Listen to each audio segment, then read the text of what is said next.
happen. Things begin to change. We take notice to the significant stories told of the men that prayed. That is when we notice things were to happen. But now we only talk about praying mothers. Yeah. All right. Could it be that one could suggest that there has been a falling because now all we hear is see a praying mother? Don't get me wrong. It is always good to have a praying mother. A mother that you know that any given time that she will and can get a prayer through. I know I had a praying grandmother and still do have a praying mother now, but when men prayed, All right. it is when and where you begin to see signs. It is where you begin to see miracles and where you saw wonders happen. So I have to ask, who is praying now? And by the way, that is my topic. Who is praying now? All right. I love it. Love it. We have to ask, who is praying now? Because as I said before, it is always good to have a praying mother. But as you take notice, that is when men in the Bible pray that things begin to change. All right. Things begin to shift. All so right. then we need you to get back to praying. Yes, yes. All right. I'm loving it. We constantly look at who's doing what and who is doing, that we lose focus on our purpose. We have many distractions that are keeping us from Jesus. So we have to figure out, or from God, we have to figure out what are our distractions. What is keeping you from touching him with the fruit of your lips in prayer? All right. A distraction, for example, I'm just using him as an example, Peter, when he walked on the water, his purpose and his focus was to meet Jesus out on the water. But it is when the wind became boisterous, meaning that it became gusty, a little turbulence began to come up, and he turned his focus on what was happening around him, that he began to sink. So he turned his first focus off of Jesus. So we have to figure out what are our distractions. What is keeping us from praying like we used to? And I'm talking to the men of the house. What are we doing that we're not praying like we used to pray? All right.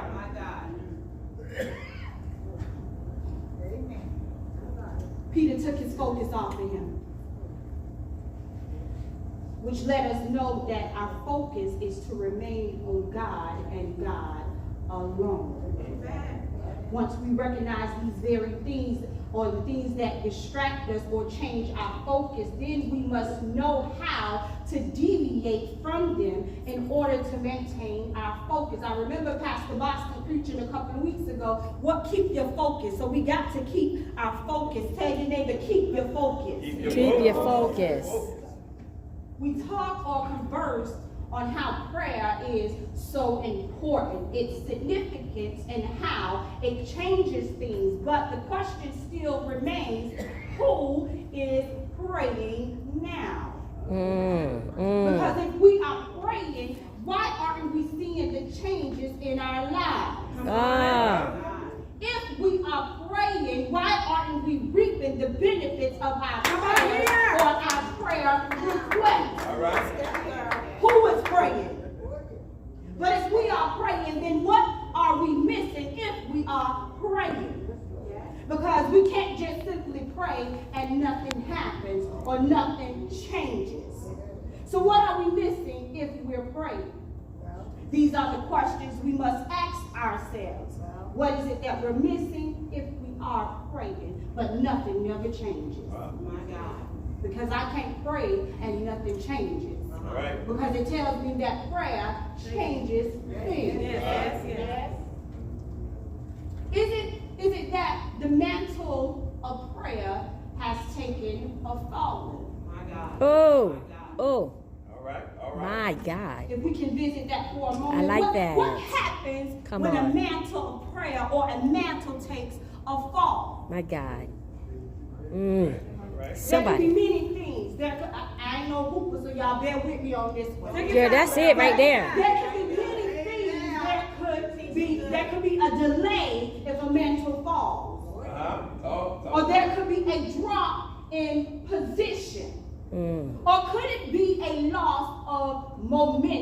Mm.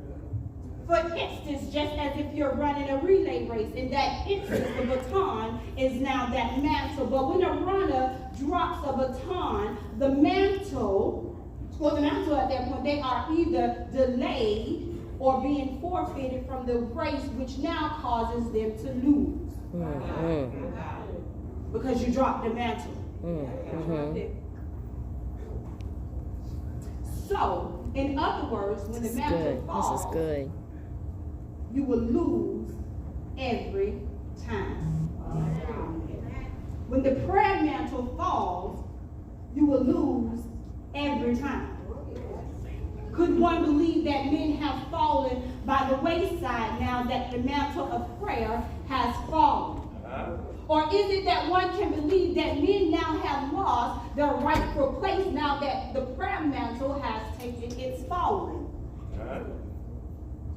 Things are now being delayed.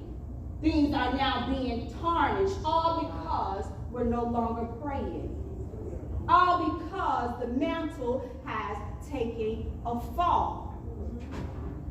We have more women in the church than there are men due to the falling of this mantle. Things will never be what they ought to be until things is rightfully restored. All right. All right. All right. This is good.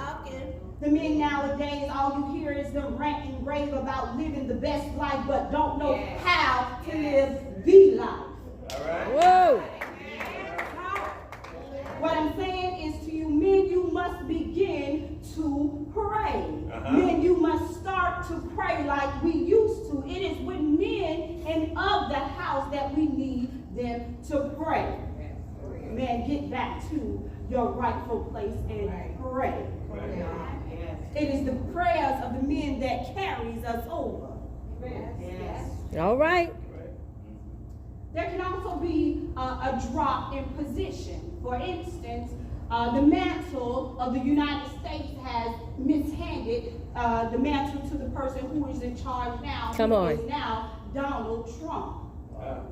Which now he has some form of authority. The chaos that we're in now is because the drop in position that now has taken place. If I did my research right, it was Saul that reigned due to popularity, but it was David who was rightfully anointed to rule.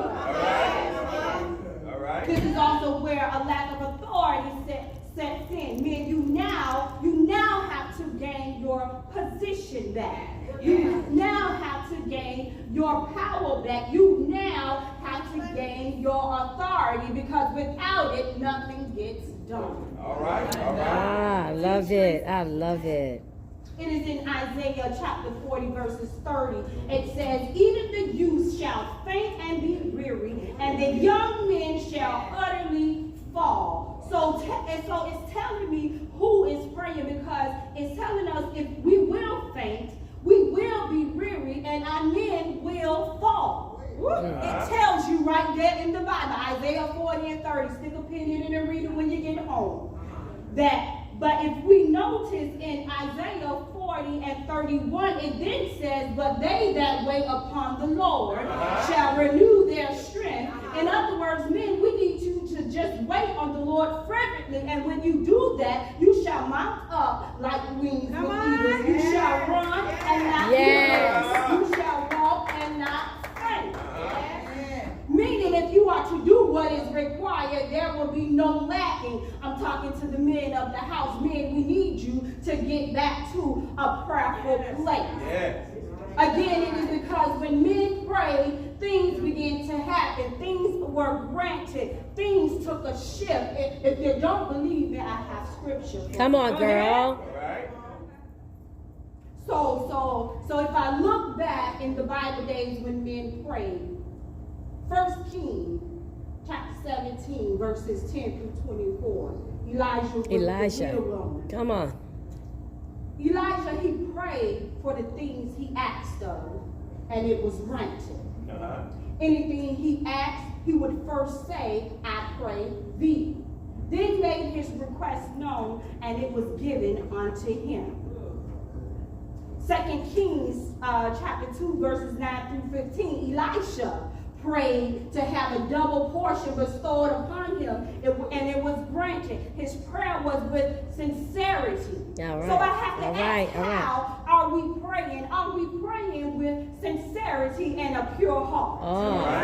But it was Elisha Good question. who saw the mantle that Elijah carried and prayed that it would be upon him. And he was willing to carry it out once Elijah was taken up. So there he made his request known by saying, I pray thee, and it was granted. Yes. Even Daniel set aside some time to pray 3 times a day.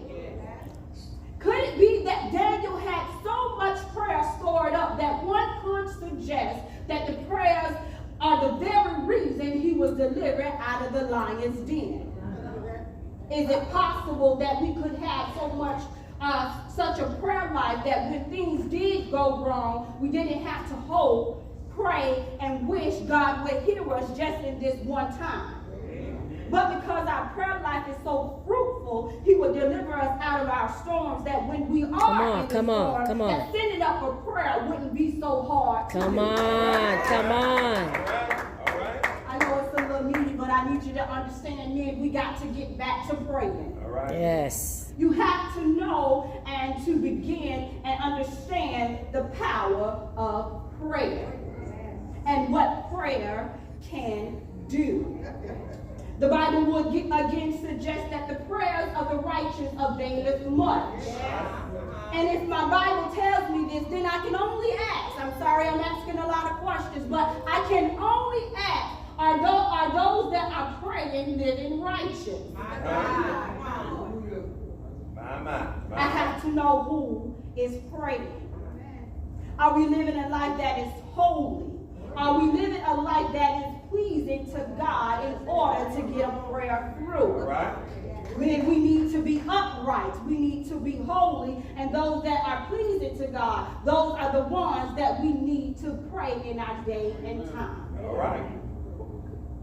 See here now, if I go back to my text, here now we have Paul and Silas. They are on their way to prayer. Now watch this. The enemy has a plot to send out a distraction. Yes. Which so happens to be a woman. Women, don't take offense to me right now. And I'm just trying to get a point across right now. Go ahead, help us out. But if you are a distraction, men, I need you to know how to remain focused. Say remain focused.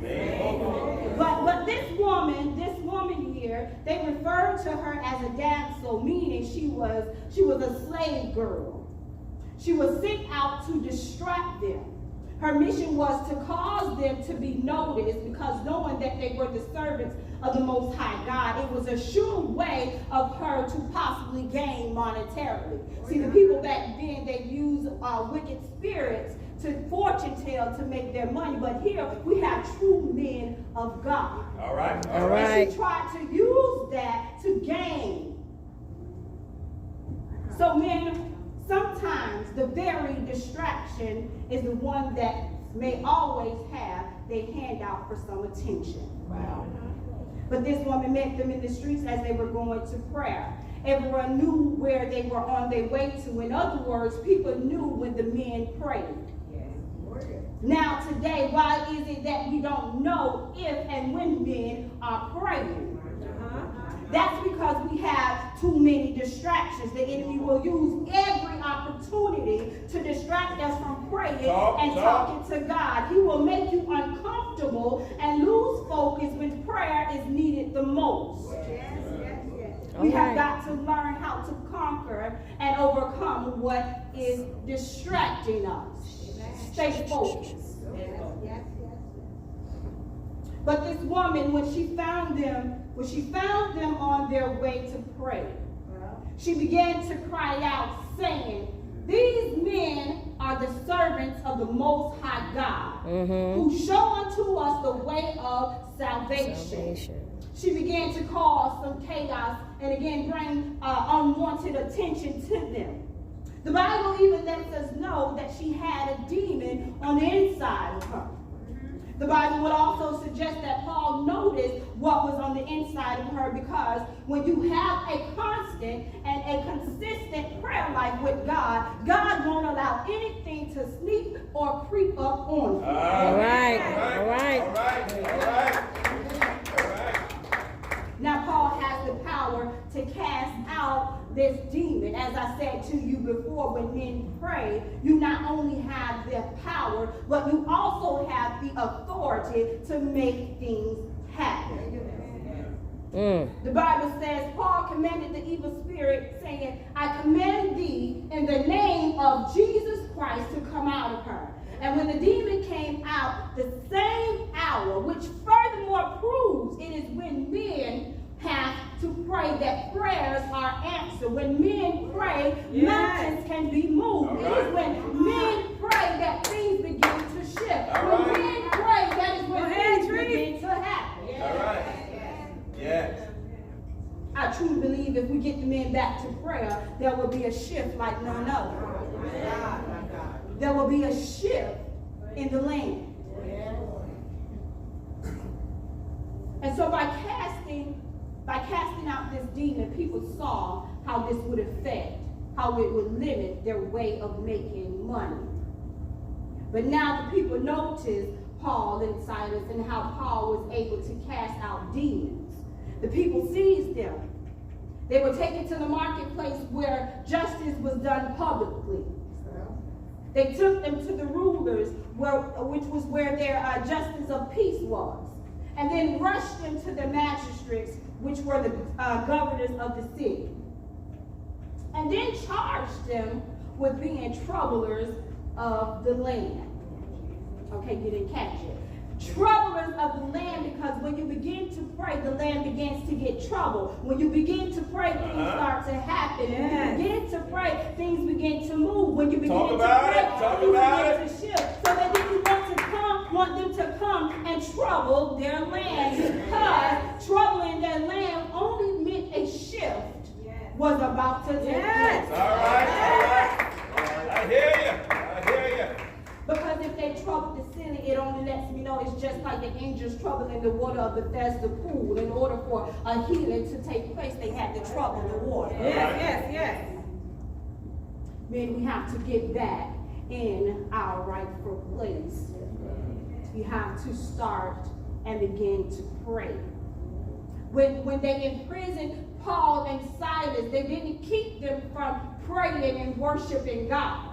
No matter their punishment, no matter their cruelty that they encountered, it never stopped them from praying, because the Bible tells us, knowing that Paul and Silas prayed and sang praises unto God, and suddenly there was a great earthquake. So great that it shook the foundations of the prison and doors began to open. Something happens when men as a unit unite as one and pray. God is calling men back to their knees to pray. He's calling men back to their rightful place. Yes. We need men to get back to what they were doing back in the Bible days. The Bible also tells us, Reggie said, that nothing is new under the sun. So we have to get back Yes. to what we were doing before. All right. In order to see miracles, signs, and wonders, we have to get back to praying. We have to pray with a pure heart, clean hands. We have to be holy and righteous. Talk about it. Talk about it. We have too many praying and with no power. We have too many praying without the authority to make things move. Tired of being down on my knees where nothing happens. Because if I pray, I expect something to happen and things to move. So men, we got to call you back. I got to pull on you, men. Men, we need you back to your rightful place. Come on. Get your authority back. Yes. Get your power back. Because it was given and bestowed unto you. It is rightfully yours. Come on. We have to pick up the mantle that is dropped. We wonder why things are not getting done, because the mantle has been dropped. We can't ask a question if we're not working. All right. We can't expect things if we're not working. We can't expect God to do anything if we're not working. All right. All he wants is a simple prayer. All he wants for you is simple communication. Because we can give a communication to a man, we can give a communication to a woman, but why can't we communicate with God?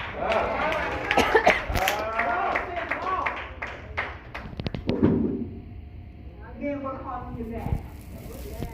He's calling you back to the forefront. Yes. And I honestly believe that if you begin to pray of this house, things will begin to happen in your house. Yes. And things will begin to happen in other houses that are connected to you. I want to touch and agree with the men of the house if they can come forward, because this is well in my spirit for a long, long time. That men, we got to get back to prayer. We can't continue to lean on the prayer of the mother any longer. It is the man that is the head of the household, so the things must get done and not from the head. My God, he from the earth.